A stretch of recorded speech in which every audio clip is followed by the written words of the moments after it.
So hello, everyone, and welcome to today's podcast of Discover Health. I'm Dr. Trish, physician, author, and health catalyst speaker, and I am psyched today to have Reed Davis here with me talking about the real root causes of thyroid imbalances. Hi, Reed. Hello, Dr. Trish. Thanks for having me. Oh, it's an honor to have you on the show. Reed, what I'm going to do, and folks, I'm going to read to you Reed Davis's, founder of Functional Diagnostic Nutrition's bio, and then we're going to get right into this topic of the real root causes of thyroid imbalances. So here we go. Reed Davis, founder of Functional Diagnostic Nutrition, and also a holistic health practitioner and certified nutritional therapist, is an expert in functional lab testing and holistic lifestyle medicine. He is the founder of Functional Diagnostic Nutrition and the FDN certification course. Reed served as the health director and case manager at a wellness center in Southern California for over 10 years and now teaches the Functional Diagnostic Nutrition course with over 2,500 trainees and graduates in 50 countries. Today, Reed is known as one of the most successful and experienced clinicians in the world, having provided functional lab assessments for over 10,000 clients. Reed is also a clinical advisor for biohealth laboratories and lives in the United States, teaching the FDN certification course and helping his graduates build robust and private practices. So wow, Reed, you've been doing this for quite some time, it sounds like. Yeah, thank you so much again for having me here, and hope we help some people. I started in 1999. I came out of the environmental law field, so I was saving the planet, birds, bees, air, water, trees. I started noticing, boy, if the environment's so bad on birds and bees and trees, what's it doing to us people? So I turned my attention to studying that, Doc, and it's been quite a journey. Yeah, so tell us a little bit more about that. How did you get to serve who you are now? You know, obviously you started out in environmental law, but then how did you get to where you are doing this functional diagnostic nutrition program now? Well, partly outworking everybody, but mostly just having a real sincere desire to get to the underlying causes and conditions rather than treat the symptoms. And that came from when I changed professions from the law and saving the planet, recycling, whatever. I went right to work for a clinic in Southern California, and they put me in charge of the whole clinic, like a general manager, businessman. But the owner, who's a chiropractor, we had osteopathy, we had, we had massage, we had acupuncture, and we had a podiatrist in there. So it was a nice wellness center, and the owner chiropractor said I could go to nutrition classes with her. She was getting her diplomat. And in between classes, I jumped at that opportunity. And then in between classes, she let me work on her patients. And I just, you know what I'm talking about, Dr. Trish. I fell in love with the clinical side, with the one-on-one, with looking people in the face and having to help them. And you know what that feels like, right? Oh, it's very it's very rewarding, but it's also a real deep responsibility. Now, I didn't have my own health problem. A lot of people in my position had a health problem, overcame it, now they want to teach others. I didn't have a health problem. I just had a lot of consumer advocacy, under my belt and saving the planet. And when I found out that these people coming in the clinic had already seen 5 or 8 or even 10 practitioners, it kind of upset me. I thought, well, what a ripoff, like that's not right. And maybe we could, humble me, sort of naive me. I actually decided I'd be the last person they needed to see. Now, as a physician, with all the experience you have, that was a bit naive, but what it did is made me dig and dig and dig and dig. And again, with these doctors in the clinic being, back then they were kind of called alternative complementary type things. So they let me run labs under their under their watchful eye and licensure. I could, I wanted to run labs, and I ran thousands of labs on thousands of people. I was also really good at getting new people into the clinic. And so, I did aggressive, like outside screening and marketing and things. So I just had more people to work on than most practices, and I ran labs, and that was my thing. So, if you do it long enough, even if you don't know what you're doing, you kind of stumble upon patterns and things that work. Not only was I guided by these good mentors, again, an osteopath, a chiropractor, an acupuncturist, and other people, I made my own observations. I filled in pieces of the puzzle, and I actually came up with a heuristic or practical program, just a way of doing things consistently, repeatedly, systematically, and it just started really helping people. I had very early sort of miracles that surprised me. I had other really stubborn cases where it was really hard to figure out what was wrong, very complex stuff. But, again, I came up with this system, and then, 8 years later, I started teaching, and that's been 12 years. So we've taught a lot of people in a lot of places to use this system, and it's just really neat to be able to help people. Well, that's awesome, because of course in medicine, it's called a practice. And the fact is we need exactly that, clinical practice and thousands of patients. And no matter how much you've studied the books, no matter how much you've gone to your educational programs, until you work with enough patients, again, you don't see the patterns. But the more you work with people, the more you do see the patterns and the complexity, and the fact that it gives you the ability to realize there's a foundation, which it sounds like you've created with this Functional Diagnostic Nutrition foundational program, and then the ability from there to then look at the complexity of each individual and find out what else each individual might personally need. Would that be correct in what's going on? Yeah, exactly.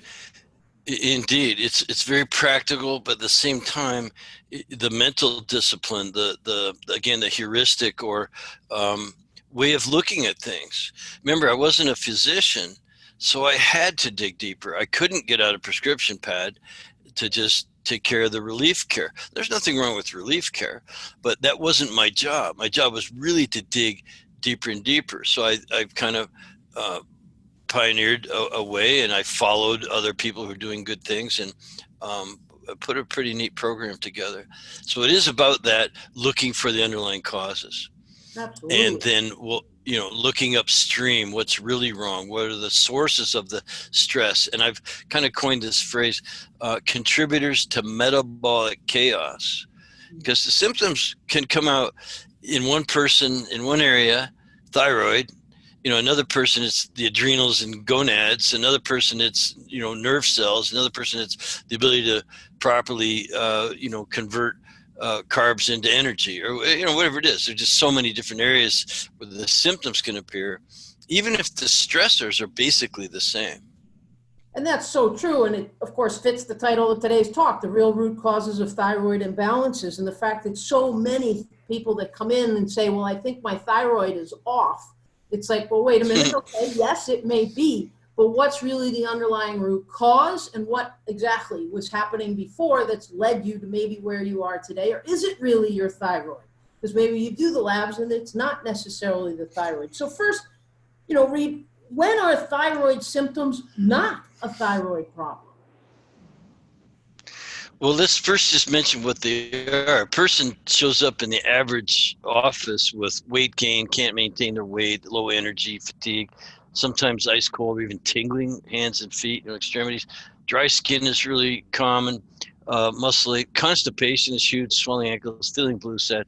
So there's what's called a traditionally reliable cluster of symptoms that sounds like this or sounds like that. So if you listed those off as your major symptoms, someone would say, oh, that sounds like thyroid.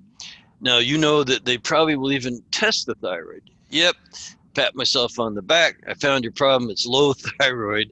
And here's an agent to introduce with very little consideration for variables, an agent introduced to change the numbers on the paper. And guess what? You might actually feel better. So you can help people that way. But, again, I'd never had that luxury or ability to be able to write the prescription to, alleviate the symptoms, and found out pretty quickly that I didn't want to. It would be actually better for that person. I could find out what are some of these underlying causes and conditions that produce the low thyroid results on the test. Now, there could be something wrong with the thyroid, don't get me wrong. We have people who have low TH, call it thyroid hormone, because they have iodide deficiencies or tyrosine deficiencies, but those are really rare. There's also autoimmune disorders, which puts it in a separate category. So what we'll do is just talk about the regular hypothyroidism. Like typically on a test result, your TSH is going to be elevated, your T4 or T3 are going to be low. Well, I say why? and then in that discovery and running all the other labs, looking at the other hormones, the immune system, digestion, detoxification, energy production, these things, you start to realize, wow, these are some of these or all of these are having an effect on that thyroid production. It could be neurotransmitters, the autonomic nervous system, again, even the limbic system, circadian rhythm. These all have an effect on the hypothalamus and pituitary, which are pretty much direct in traffic when it comes to thyroid output. So I look upstream to the hypothalamus, pituitary, and the hormones they produce. And you'll find that the hypothalamus, for instance, is affected, again, by neurotransmitters, sympathetic overload, other hormones, the limbic system, brain chemistry, toxicity, and on and on.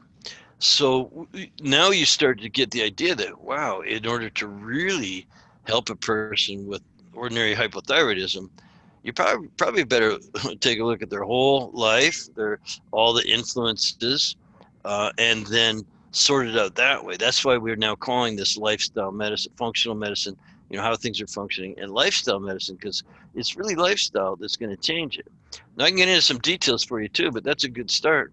Absolutely, and we will. And Rita, I'll share with you and everybody this just recent example that I had a patient that I did, the free T3, the free T4, the TSH, but I also did antibodies against the thyroid. And there are a couple different ones you can test for, and they were high. And I said, well, you have an autoimmune condition where your immune system is, if you will, attacking self and attacking your own thyroid. And we need to find out, well, why is your immune system so irritated, and how can we quiet that down so that maybe your thyroid would function better and you won't need as much medication. The interesting point of this, before we get into more details, is that this patient went off to their primary care physician, who she then shared those labs with the physician, and the physician said, yeah, you have Hashimoto's, but the treatment is to take the thyroid medicine. And that was it. Yep. And then they had no discussion about, like I was saying to them, well, let's try and find out the root cause. So again, folks, functional medicine is all about the root cause and why is this happening? So Reed, let's start talking about some of these different categories or reasons for thyroid dysfunction or imbalance. So how does stress affect thyroid function, and do the same symptoms occur with stress as does with hypothyroidism? Yeah, and that's the one sort of invariable is that the symptoms are going to be the same. Now, we read off a traditionally reliable cluster of symptoms, and they might indeed be their low thyroid hormone will do that. But looking upstream at what the stressors are, we mentioned some toxicity. A big one is I don't want to get too technical, but there's toxins that come from bacteria and unwanted creatures in your body. We call them endotoxins, specifically lipopolysaccharides. These actually affect the communication between the hypothalamus and pituitary, and between the pituitary and the thyroid. They suppress the TRH and TSH.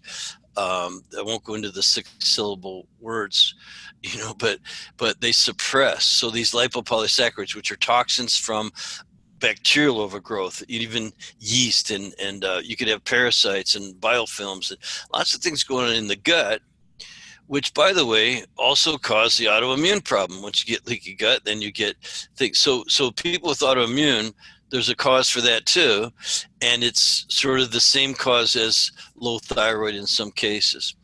Another thing about the gut, and people with autoimmune have this leaky gut. A lot of you have to understand T3 is the active hormone, the one that has the metabolic effect.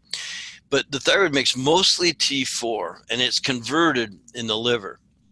And so you could have, because of these toxicity issues and poor liver function, you won't have good conversion of T4 to T3.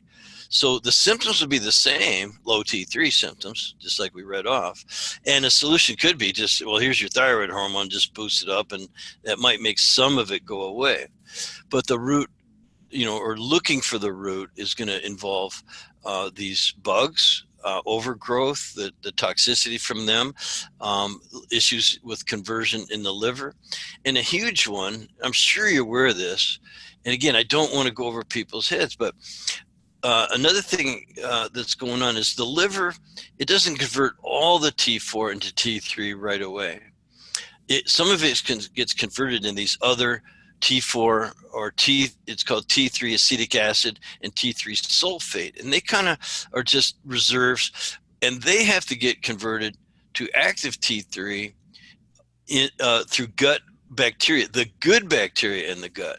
So the gut becomes even more. And by the way, that's up to 25% of your active T3 hormone. So again, T4 is making T3, yes, but it stores some as T3 acetic acid and T3 sulfate reserves that are converted in the gut by bacteria into the active T3, up to 25%. What do you think kind of symptoms those people show up with? The exact same symptoms. And there's nothing wrong with the thyroid.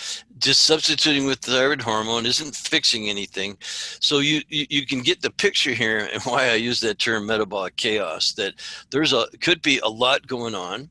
But when you know what those things are, you have a system of approaching it and saying, hey, let's go through diet, for instance, because food can affect this. Sleep patterns, exercise, of course. And then the main one for us is always that stress. You mentioned stress. Well, stress reduction is probably the biggest area to look at in a unwell person.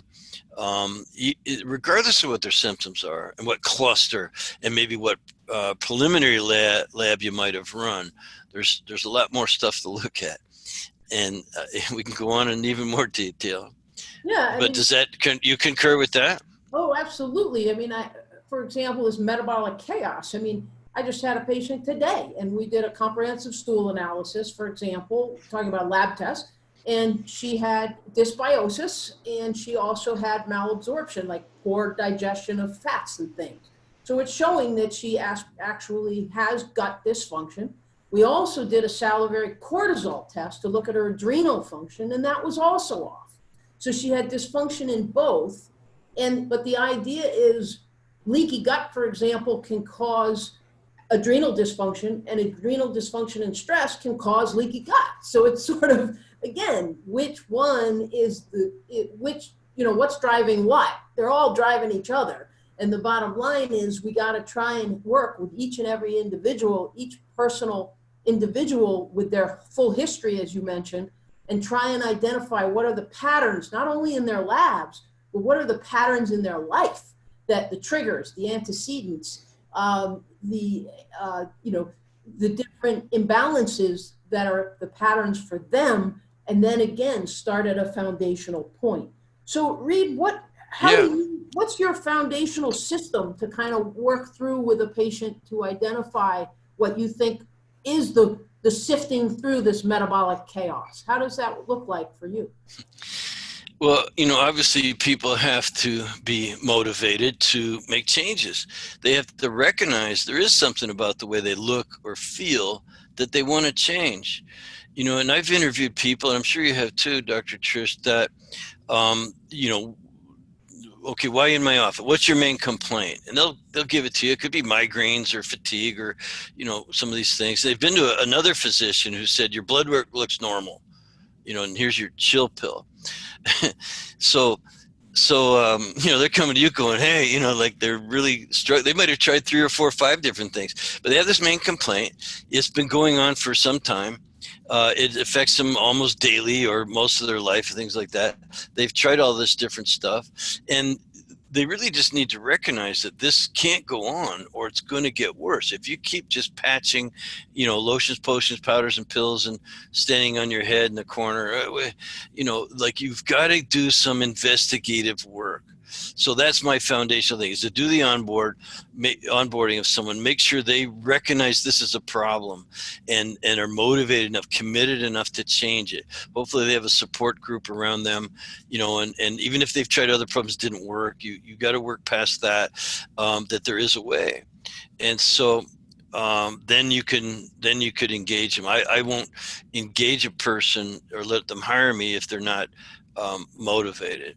So, but once you are, then there's a commitment to running some labs. And then once we get the labs, well, guess what? There's no magic lotion, potion, powder, or pill coming out of, you can use things for relief care, and supplements do support, and you can stimulate and substitute what's not in food.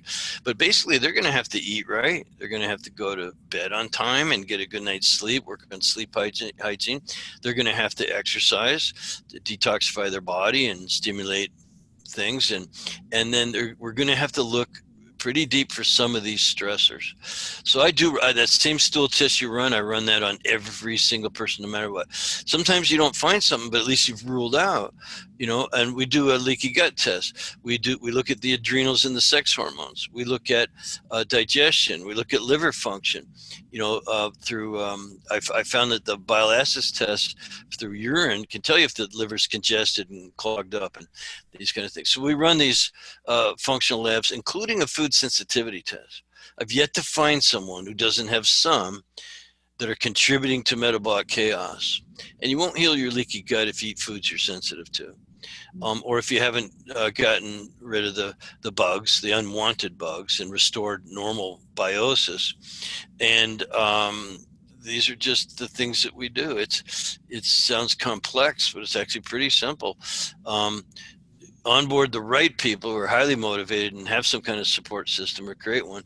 Then you've got to do your investigation, identify, you'll love this, what I call the healing opportunities. Again, I don't want any parts of a medical diagnosis. I leave that in a doctor's backyard, and thank God they're there to identify the really bad stuff, the stuff I can't order a CT scan or an X-ray or an MRI or something. If you get off a plane from Wuhan, China, with a temperature of 106, you don't call your nutritionist, No, not right now. Right? No, you don't call your nutritionist. You go to MD and you get, out of the woods. So people, when they're out of the woods or they've been told by the physician, like, nothing really looks too wrong here, but they're miserable, that's our target. That's someone we can really help. And what's wonderful about your office, I've read your complete history there and how you set it up. And by the way, I commend you for being a pioneer in this field. You've been around a while doing it. You're doing both. If someone comes in and they just, smash their finger with a hammer, you know how to fix it. I don't do that, and if they have that, again, to get off the plane from West Africa and your temperature's 105 and you're bleeding from your eyeballs, you don't want to talk to me, not first, and so you do both. You'll use that holistic program to work around the edges of their true medical condition until it goes away. You can support the medical condition, and if you do enough, if there's enough time to do the holistic route, then you've got someone who's actually healthier, happier, and they don't even have their diagnosis anymore. Well, thanks for that, Reed. Yes, absolutely. I've set up my clinic to be holistic, and that's exactly what it's all about. But I would say that, of course, if somebody does bang themselves with a hammer or they get off the plane, as you described, they really honestly don't belong in my office, because those are such acute conditions. They belong in their nearest emergency room. And that's what's emergency, wonderful. Yeah. And that's what's wonderful about medicine today, is that we have in the Western world, no doubt, when it comes to acute disease, one of the best medical systems in the world. And you do want to be in the United States of America in an emergency room if you're having a heart attack, or if you need surgery, or if something is acutely wrong, that's where you belong. Absolutely. But the Hmm. problem with our system today is that it's not dealing with chronic disease as well. We have in some regards, there's more bankruptcies in this country due to chronic disease and people, not able to get better because the traditional medical model is not looking for what we're talking about here on this podcast. And what the podcast is all about at Discover Health is, what is the root cause and how do we help you identify it? And as you mentioned, people must be motivated. I honestly have been a doctor of osteopathic medicine for many years, and my bread and butter is to do osteopathic manipulation. And I will tell you, I do get a lot of patients that come to see me with their acute back pain, and all they want me to do is manipulate their back and make them feel better so they can walk out the door. And I'm fine, I will do that. But I also will point out to their hypertension and their hypothyroidism and their high cholesterol and all these other chronic conditions. Mm. And it's like, well, what about their diet? What about exercise? What about nutrition? What about their management of stress, which is what my book's all about, Make a Dent in Chronic Disease. So, let's talk a little bit more about toxicity, Reed. How is Sure. toxicity specifically connected to hypothyroidism? Well, again, there's different types of toxicity. A lot of them, just from the environment, for instance, would affect the liver, and so you're really going to, downregulate the conversion of T4 to T3. That's one major way.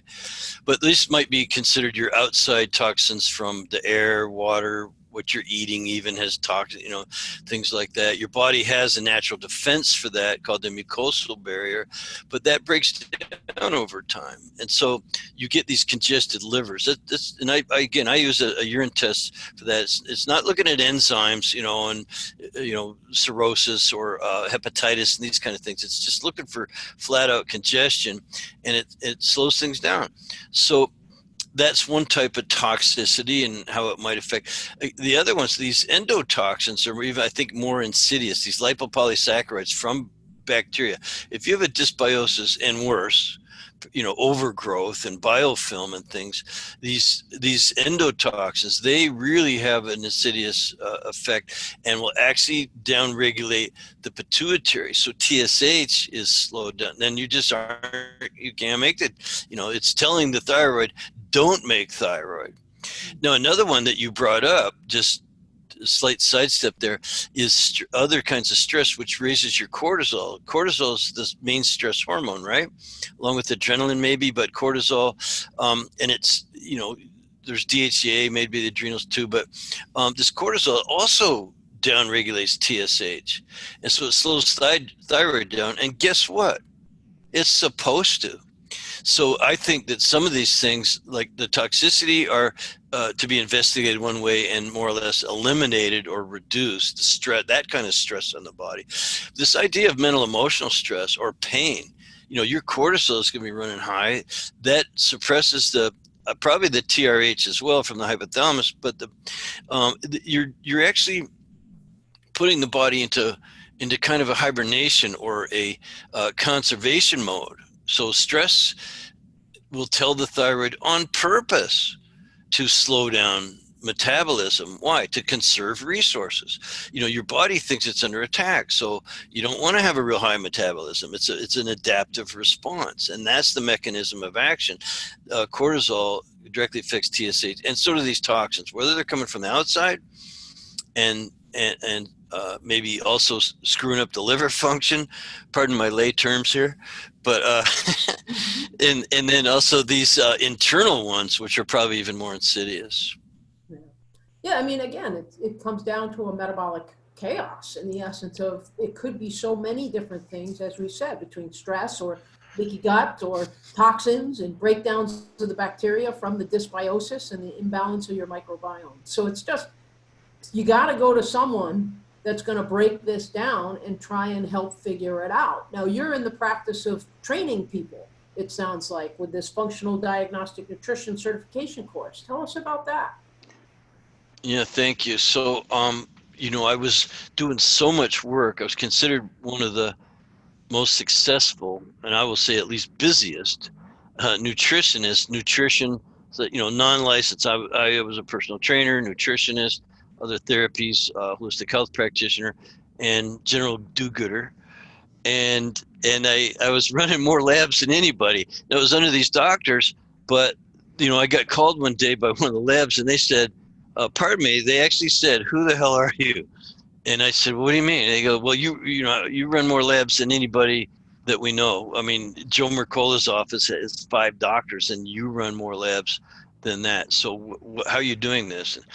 The only reason I was doing it, Doc, is because I didn't know you couldn't. I'm just busy. I just like the work. I just, I go out and get customers and I run labs. So that's what I do. And, I'm making observations and figuring things out. And I got this system and, I put them through this thing. And even my customers, because I also love to lecture. I was going out 3-4 times a month. I was lecturing at libraries and even grocery stores. And just, I was also trying to do that to build the business. But those people would come up and say, "You got to be teaching, man. You should be teaching others." So all of that, I finally put this weekend seminar together, and put the word out.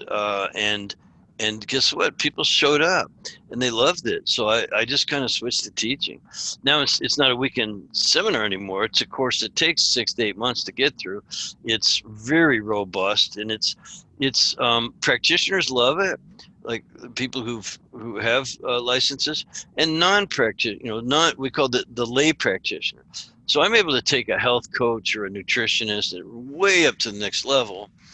But I'm, through the anatomy, physiology, biochemistry, what's involved in learning labs. I'm going to teach you lab work, but it's all natural, uh, uh, protocols. There's no drugs. Matter of fact, we were recently last year fully accredited by the American Association of Drugless Practitioners. Now, I'm not against drugs. They're fine when you need them for relief and management of a downward spiraling condition.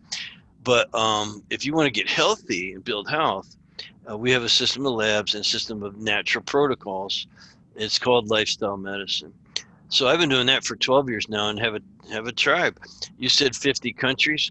We actually signed up the 51st country this week. And I don't remember what it was. Oh, it was like Jamaica or something. Like someone, I'm like, oh boy, there's another country. This works best in the United States, Canada, and we have a lot in Australia, New Zealand, United Kingdom. The rest of the world, they don't have access to the labs and products that we do here in America. I mean, we have it made here, and so lots of access to everything, lots of sick people. Yeah. So, Access to that for sure. So how do people find out more if they have more interest in the Functional Diagnostic Nutrition program? well, you just said it, functionaldiagnosticnutrition.com. I couldn't think of a longer URL, so I called it that.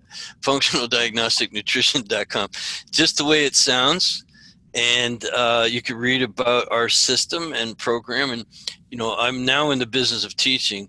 Although yesterday I saw a client too, and had a lot of fun going over lab result. I'm still, practicing. And, we also have a very robust graduate program. So we have an association, an alumni group for our graduates, and that keeps a lot of business coaching and how to keep your nose clean and how to integrate with physicians like yourself. We're actually placing some of our grads who are they're really, I'm telling you, these people are just want to help, and they usually have their own story to tell, and they're very dedicated to it. Now you have a person like that, that's really good grounds for, now you teach them the rules and how to look at labs functionally, not giving medical diagnosis, but just here's some healing opportunities, and then the natural protocol, the lifestyle stuff. It works perfectly in physicians' offices as well as independent practitioners. Yeah. Well, Reed, I have another question for you around, when someone comes to see someone like yourself or someone trained in your program, do you start out with labs, or do you start out with, obviously the history, as you said, and the intake, but from there, do you always start out with a base laboratory foundational evaluation? If you do, what does that involve? And secondly, if you don't, or sometimes do you initiate clinical behaviors to see if they're benefiting them and if that works without necessarily having to do a ton of lab work? What is your feeling on that?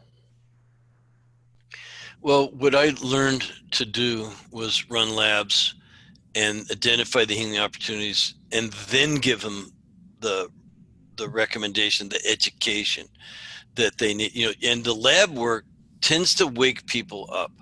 Just yesterday when I said I went over some labs with a client, and she said what they all say. I can't believe it.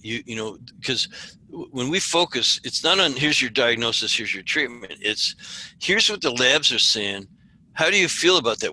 It's called clinical correlation, as you well know.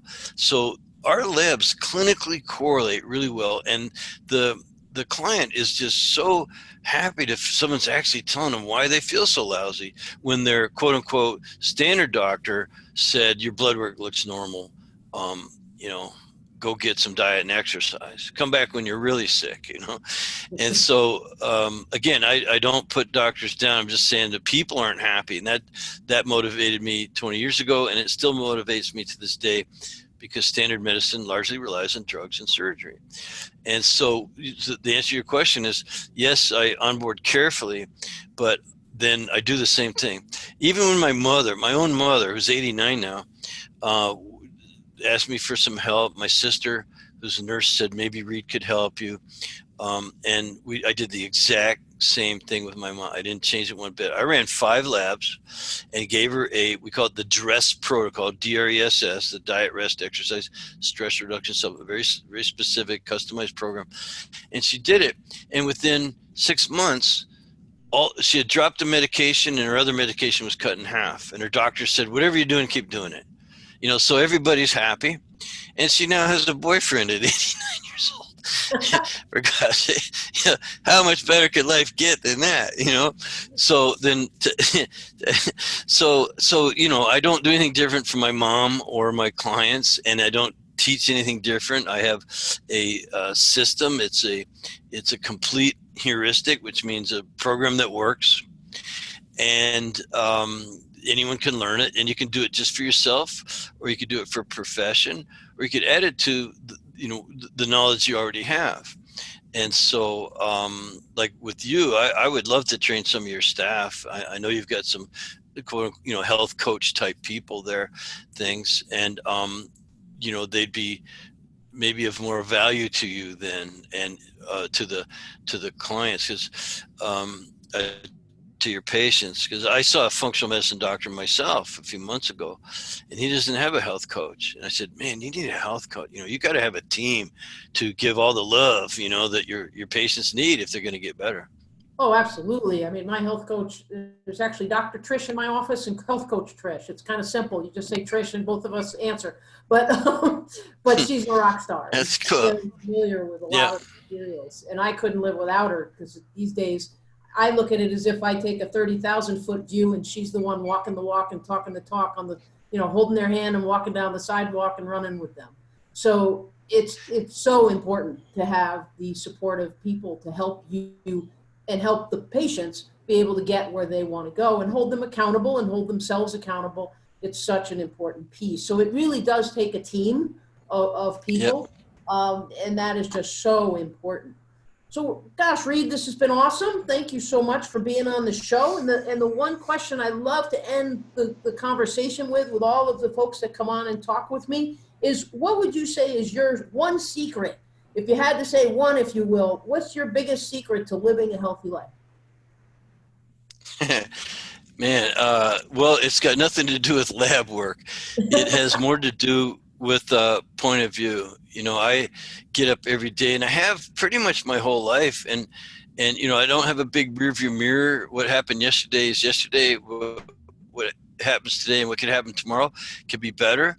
And so I get up, and I really just kind of thank my lucky stars, so to speak. I'm grateful for what I have, and I don't commiserate about what I don't have. I go get it, or find a way. So I also find, just finding that being of service is very, very important to me.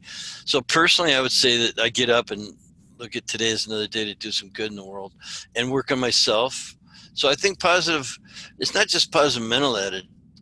It's more of it's a deeper thing than that. You know, it touches on the spiritual, if you will, and that's how I start the day. And I recommend if you don't have that, chances are you're not going to be healthy, not completely.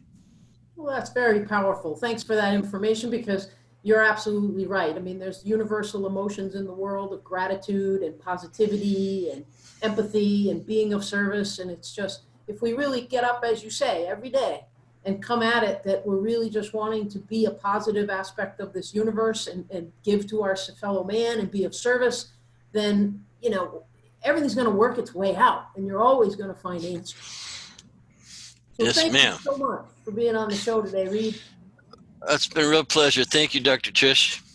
So this is Dr. Trish and just interviewing Reed Davis on the real root causes of thyroid imbalances. Thanks for coming, everybody, and listening, and we'll see you on the next show.